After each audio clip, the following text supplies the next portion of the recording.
আসসালামু আলাইকুম, সবাইকে শুভেচ্ছা জানাচ্ছি। মাসুম মাহবুব দেখছেন ওপেন দ্য ইউটিউব চ্যানেল এবং মাসুম মাহবুব ফেসবুক পেজ। জি ভাই, আপনি ৭১-এর চেতনা নিয়ে অপেক্ষা করছেন। গুড। এই ৭১-এর চেতনাই তো দেশটাকে খাইলো। আসেন, বেশ কিছু তরতাজা গুরুত্বপূর্ণ খবর আছে। প্রথম গুরুত্বপূর্ণ খবরটা হলো ট্রাম্পের ডানা কেটে দেয়া হলো, হাতে শেকল পরিয়ে দেয়া হলো। অর্থাৎ পাগলা ট্রাম্প এবার শান্ত হবে। কারা করেছে?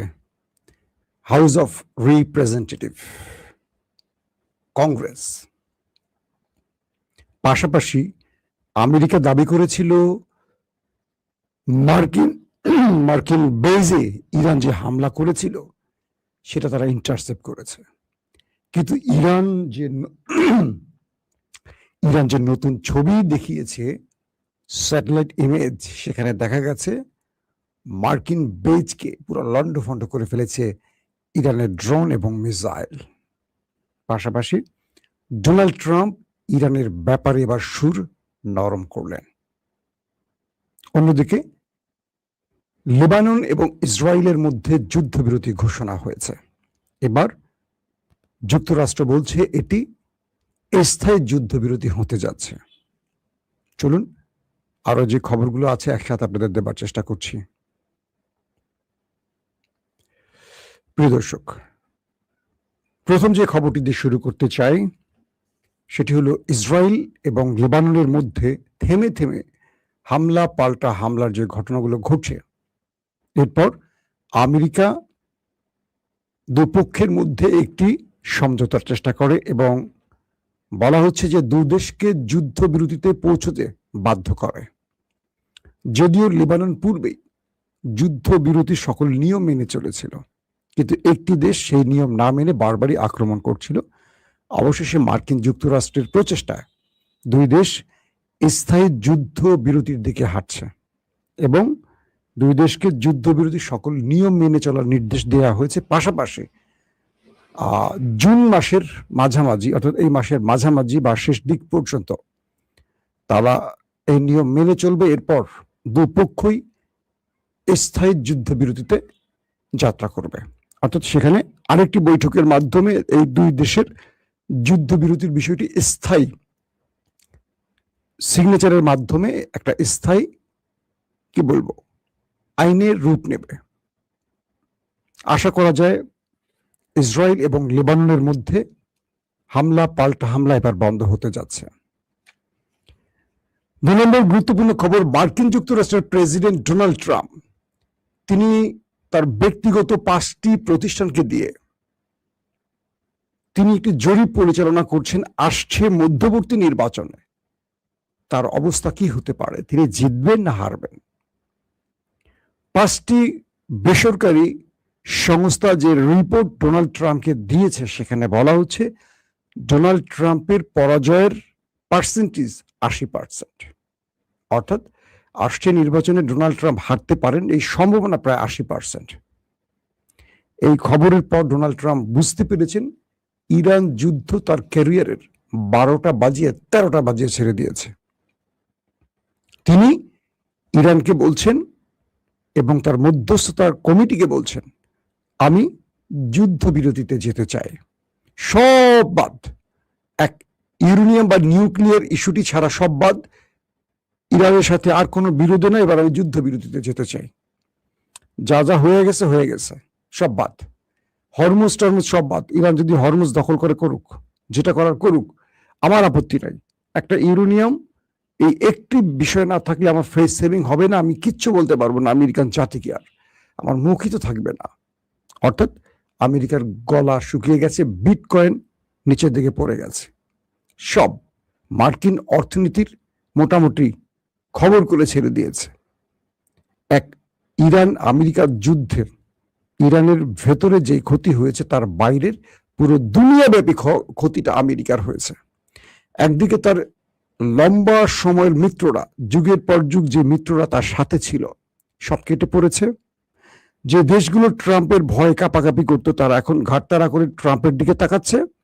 অন্যদিকে ট্রাম্পের ডাকে কেউ হরমুজ প্রণালীতে একটি যুদ্ধ জাহাজ নিয়ে আসলো না।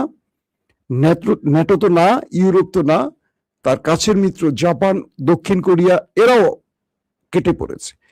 পাশাপাশি গালফ কান্ট্রিও আমেরিকার শত চেষ্টায়, শত ডাকের পরও ইরানের বিরুদ্ধে লড়তে আসেনি, বরং গালফের দেশগুলো, আরব দেশগুলো বলছে যুদ্ধ বন্ধ করো, তোমার এই যুদ্ধের জন্য আমাদের পুরো দেশের 12টা বেঁচে গেছে। তো এত চাপের পরও ডোনাল্ড ট্রাম্প অসহায় হয়ে পড়েছেন। এখন তিনি বুঝতে পারছেন তার সব শেষ। তিনি যা যা করেছেন তার পুরো ক্যারিয়ারের 12টা বেজে গেছে এক ইসরায়েলকে বাঁচাতে বা এক ইসরায়েলকে খুশি করতে গিয়ে। এখন তিনি বলছেন, ডোনাল্ড ট্রাম্প বলছেন তিনি ইরানের সাথে যুদ্ধবিরতি করতে প্রস্তুত, সকল বিষয় বাদ, মানে যা যা ইরান বলছে সব ওকে, শুধু এক ইউরেনিয়াম ইস্যুতে একটা আলোচনার মাধ্যমে এটা সমাধান করতে চান, এমনটি শোনা যাচ্ছে। কিছু কিছু আউটলেট দাবি করছেন। আজকের বড় খবর যে কটা বললাম এই কটা না, আজকের বড় খবর আরো আছে। আজকে সবচেয়ে বড় খবর হলো মার্কিন যুক্তরাষ্ট্রের মানে অর্থাৎ ওয়াশিংটনের ক্যাপিটাল হিলে আজকে সকল মার্কিন আইন প্রণেতারা বসছেন। কারণ আমেরিকার যে অবস্থা ভেতরে চলছে, দ্রব্যমূল্যের দাম, তেল পাওয়া যাচ্ছে না, তেলের দাম বেড়ে গেছে, মানুষের মধ্যে নাভিশ্বাস উঠে গেছে। আমেরিকার ইতিহাসে এক ভয়ঙ্কর পরিস্থিতির মুখোমুখি হয়েছে আমেরিকার জনগণ এই ইরান যুদ্ধের কারণে। তো ক্যাপিটাল হিলে ডেমোক্রেট শিবির এবং রিপাবলিকান শিবির বসছে এবং সেখানে স্পিকারের মাধ্যমে ভোটাভুটি হয়েছে। সেই ভোটাভুটিতে প্রেসিডেন্টের সকল ক্ষমতা, যে প্রেসিডেন্ট চাইলে একক সিদ্ধান্তে যুদ্ধ করতে পারবে, এই বিলটির উপর আলোচনা শেষে প্রেসিডেন্টের হাত বেঁধে দেওয়া হয়েছে এবং সেখানে 224 জন ভোট দিয়েছে প্রেসিডেন্টের ক্ষমতার বিপক্ষে, 194 জন ভোট দিয়েছে প্রেসিডেন্টের ক্ষমতার পক্ষে। অর্থাৎ রিপাবলিকান শিবির হেরে গেল আর ডেমোক্রেট শিবির জিতে গেল। 224 আইন প্রণেতা ভোট দিয়েছেন ট্রাম্পের বিপক্ষে। অর্থাৎ মার্কিন যুক্তরাষ্ট্রের কোনো প্রেসিডেন্ট চাইলে তার একক ইচ্ছায় আর যুদ্ধ জড়াতে পারবে না। বলা হচ্ছে যুদ্ধ ঘোষণা প্রস্তাব আজকে পাশ হয়ে গেছে মার্কিন আইন প্রণেতাদের মাধ্যমে। এতে করে ট্রাম্প তার নিজের ইচ্ছায় বা একক সিদ্ধান্তে আর যুদ্ধে জড়াতে পারবে না। এবং স্পিকার ট্রাম্পকে সরাসরি নির্দেশনা দিয়েছে আগামী 30 দিনের মধ্যে ইরানের সাথে সকল বিরোধ মিটিয়ে একটি স্থায়ী শান্তির চুক্তি করতে। অর্থাৎ আর যুদ্ধে জড়াতে পারবে না, বরং তাকে শান্তি চুক্তির পথে হাঁটতে হবে। কারণ এই যুদ্ধ, স্পিকার স্পষ্ট করে বলছেন, এই যুদ্ধ আমেরিকান জাতিকে হতাশা দিয়েছে, দুর্ভোগ দিয়েছে, বিনিময় কিছু দেয়নি।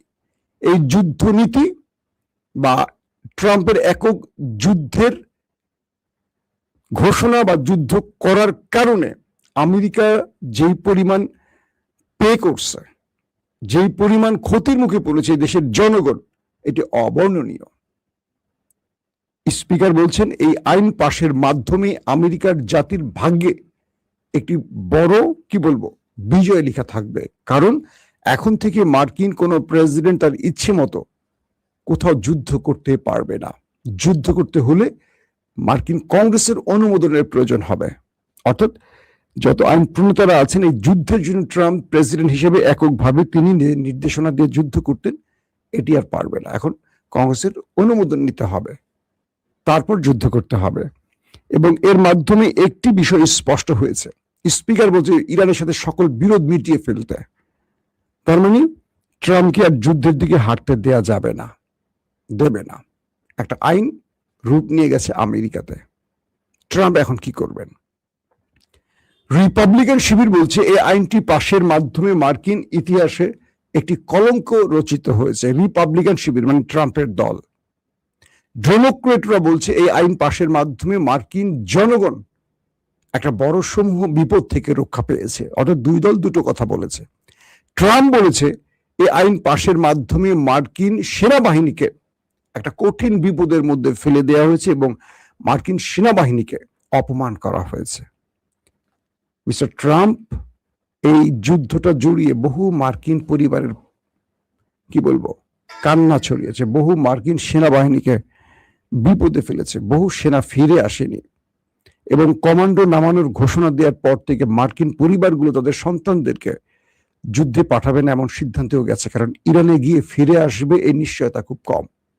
কারণ ইরান 40 দিনের যুদ্ধে আমেরিকাকে এত নাকানি চুবানি খাইয়েছে, পৃথিবীর বড় বড় গণমাধ্যম যেভাবে দেখিয়েছে, তারপর মার্কিন যুক্তরাষ্ট্রের জনগণ তাদের সন্তানকে ইরানের ভেতরে কমান্ডো পাঠিয়ে স্থল অভিযানের সাহস জগায়নি। আপনারা দেখেছেন অনেক পিকচার, তাদের ছেলেরা ইরানের যুদ্ধে আসবে এই প্রস্তুতিতে মারা তারা পাশে গিয়ে কাঁদছে, আদর করছে, চুমু খাচ্ছে। দৃশ্যগুলো একটা বিশাল দেশ ইরানের বিরুদ্ধে যুদ্ধ করতে গিয়ে তাদের যে বডি ল্যাঙ্গুয়েজ, তাদের যে চেহারা সুরতের অবস্থা আমরা দেখলাম কল্পনাতীত।